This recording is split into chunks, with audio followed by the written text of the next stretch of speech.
Ça fait une semaine depuis que j'ai fait une vidéo. Il y a eu beaucoup de crises. Bitcoin en pleine crise. Ben en pleine crise. Binance est en pleine crise.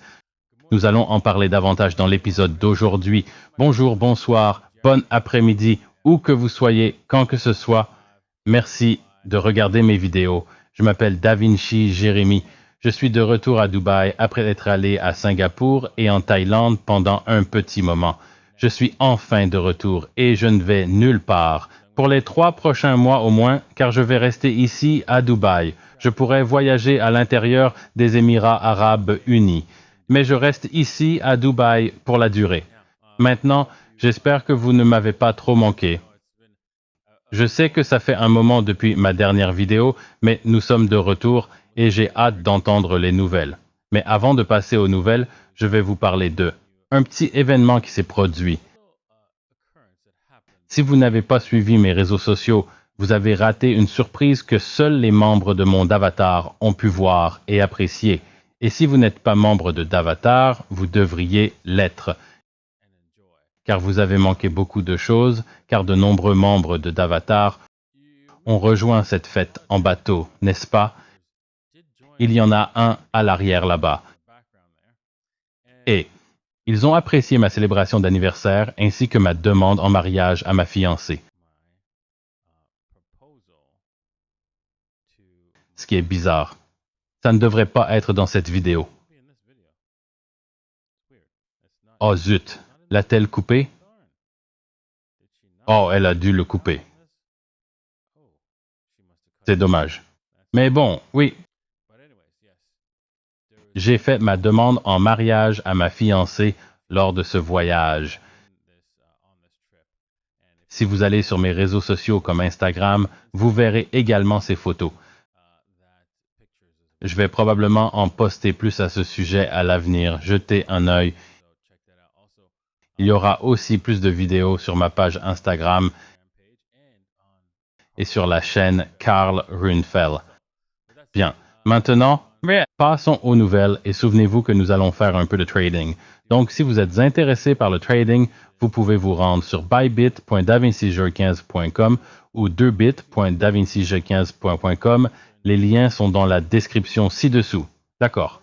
L'un des événements dont nous allons parler est, vous savez, Ben Armstrong, un influenceur crypto qui a récemment été libéré sous caution après avoir été arrêté tard dans la nuit de lundi après un conflit avec son ancien partenaire commercial qui a été diffusé en direct sur X-Twitter. C'était un vrai bordel. Je ne sais pas comment décrire ça autrement. Ce gars était fou. Si j'ai regardé cette vidéo, je pense que la plupart d'entre vous l'ont aussi fait. Le gars était un peu sous l'influence de drogue ou quelque chose comme ça, je ne sais pas. Et où?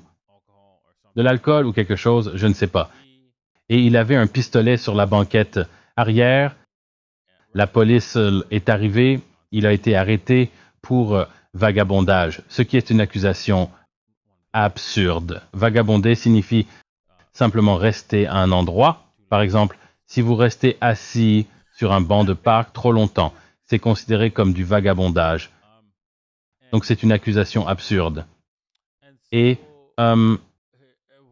donc, ce qui a posé un problème encore plus grave, c'est qu'il avait sa maîtresse dans la voiture et on pouvait voir qu'il ne voulait pas que cela soit révélé en direct, mais malheureusement, cela l'a été.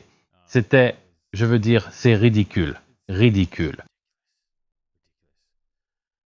Le jeton Ben lancé par Armstrong plus tôt cette année a chuté de 30% lorsque des rapports sur son arrestation ont fuité le mardi. Armstrong a envoyé un tweet reconnaissant l'incident et a dit que c'était le tweet le plus difficile qu'il ait jamais eu à faire. J'ai besoin de faire une confession. Je n'aurais jamais imaginé que j'aurais à l'admettre. Je ne suis même pas sûr d'avoir le courage de le dire, mais je vais faire de mon mieux. Voilà. Je m'appelle Ben, je suis un vagabond. J'ai passé 8 heures entières dans le cachot. Oh mon Dieu. Oh mon Dieu. Il se comporte juste de façon ridicule. Il ne prend pas ça au sérieux. Je ne sais pas ce qui lui arrive. C'est pourquoi j'ai tweeté qu'il reçoive l'aide nécessaire pour surmonter les défis auxquels il est actuellement confronté, parce que mec, c'est gros. Quoi qu'il en soit, je vais assister au sommet financier qui se tient ici aux Émirats arabes unis. C'est du 5 au 10 novembre. Si ça vous intéresse, vous pouvez vérifier. Les liens sont dans la description ci-dessous. Je suis aussi sur Friendtech et passons à ça. La plus grande bourse de crypto au monde semble être en train de s'effondrer. Qui va être l'adulte dans la pièce maintenant? Oh mon Dieu, c'est maintenant ou jamais.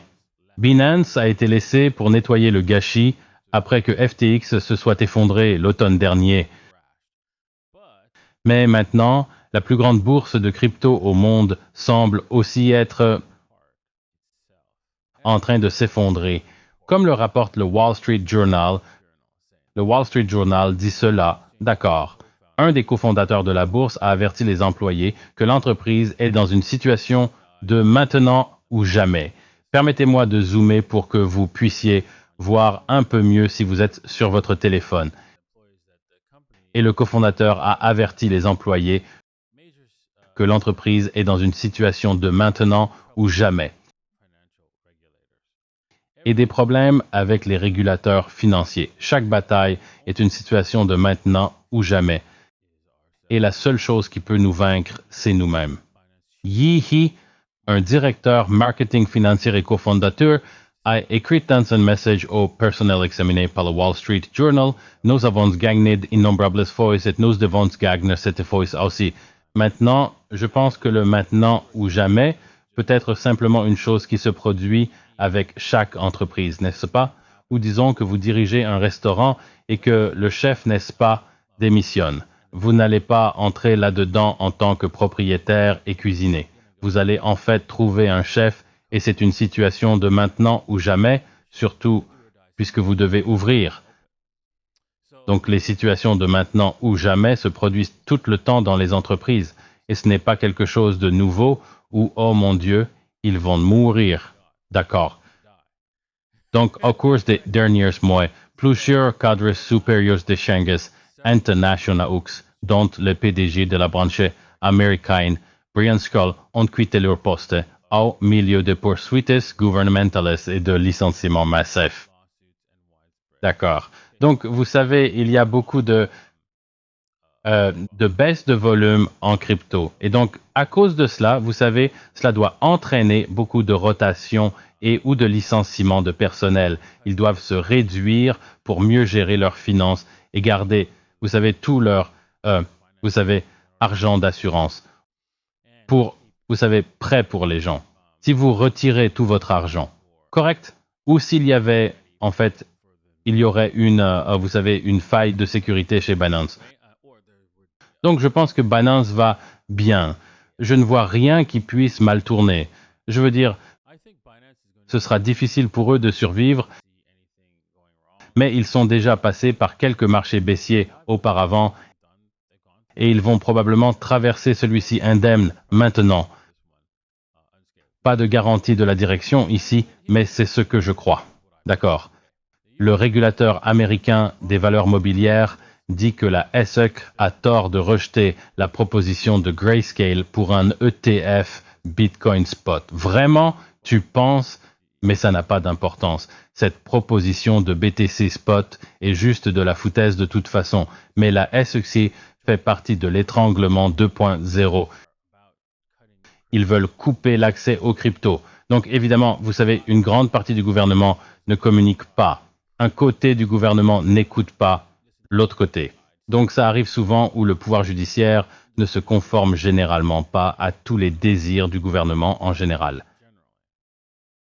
C'est pourquoi nous sommes ici. Le régulateur américain des valeurs mobilières avait tort de rejeter une demande de Grayscale Investments visant à créer un fonds négocié en bourse de Bitcoin Spot. Une cour d'appel fédérale a statué mardi dans une victoire historique qui pourrait ouvrir la voie au premier produit de ce genre.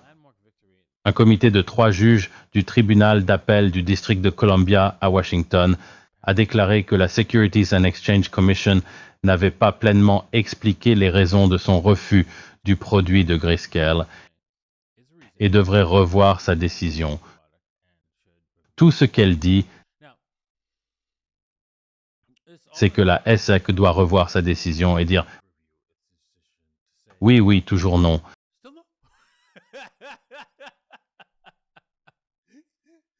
Donc oui, ce n'est pas une chose positive pour Grayscale. Mais ne vous inquiétez pas, ils sortiront cet ETF pour le marché haussier. Pourquoi? Parce que c'est une partie de la supercherie. Ils vont garder le prix bas. Mais dès que cet ETF sortira, vous feriez mieux de vendre votre Bitcoin. D'accord. Je tiens à annoncer que j'ai beaucoup de chaînes alternatives différentes, n'est-ce pas? J'ai une chaîne alternative et différentes chaînes dans d'autres langues. Ces langues ont été traduites en grande partie avec l'IA. Le russe ne l'est pas encore. Mais, vous savez, la plupart d'entre elles. Mais la chaîne en allemand, espagnol, hindi, français et turc a été traduite avec l'IA. Et tout le monde adore ça. Alors envoyez vos amis et votre famille qui ne parlent que ces langues à ces chaînes. Et oui, aidez à diffuser la parole sur les cryptos. D'accord. Passons maintenant à un peu d'analyse technique pour aujourd'hui. Regardons les graphiques. Oh là là. Bitcoin, eh bien, Chris et moi parions à Singapour que le Bitcoin allait monter. Il disait qu'il irait à 28, j'ai dit 26. Et même si c'était un défi de 24 heures que nous n'avons pas publié, nous aurions dû le publier. C'était tout prêt. C'était tout prêt, n'est-ce pas? Parce que c'était juste en dessous des 27 000 zones camp. Quand l'heure était écoulée et il a gagné ça. Mais je savais que ça allait redescendre d'ici. Et ce qui est intéressant, c'est qu'il a rebondi sur ce qu'on appelle le point de contrôle. Donc cela pourrait indiquer une certaine force ici, parce que si nous étions arrivés au point de contrôle, nous aurions dû retester le niveau inférieur ici, cette ligne de tendance à la baisse ici, nous aurions vu au moins près de la zone de 25 300, ou peut-être même plus bas, mais nous ne l'avons pas fait. Et donc cela pourrait indiquer une certaine force ici avec Bitcoin. Bitcoin pourrait être en train de montrer un peu de force ici. Alors voyons si cette ligne de tendance est indouée ici, si cette ligne de tendance apparaît quelque part le long d'ici. Je ne compterai pas cette ligne de tendance comme réelle si nous pouvons rester au-dessus de 25,9. Eh bien, alors, je devrais dire que Bitcoin pourrait monter plus haut, mais nous devons rester au-dessus de cette zone de 26 000. Je pense que c'est vraiment 26 000 $, et puis boum, nous pourrions voir Bitcoin monter en flèche. En regardant Ethereum, ça ne semble pas bon. Il n'y a rien de bon là-dedans du tout. Donc, ce graphique indique une tendance à la baisse, même si ce qu'il y a d'intéressant, la seule autre chose intéressante à propos de ce graphique qui pourrait indiquer peut-être qu'il y a une lumière au bout du tunnel, c'est que les indicateurs montrent que même si le prix baisse, les indicateurs montent. Donc cela pourrait avoir le potentiel d'une sorte de retournement ici, surtout sur le graphique quotidien. Donc je retiendrai vos chevaux pour une grosse baisse jusqu'à ce qu'ils cassent au moins cette ligne de tendance ici, cette ligne de tendance à la baisse. Si elle casse, ce serait le plus sûr, on va à découvert. Si elle casse la ligne de tendance à la hausse, on va à découvert. Et voilà comment vous feriez du trading avec Ethereum à l'avenir. Et oui, regardons rapidement la domination. La domination est intéressante.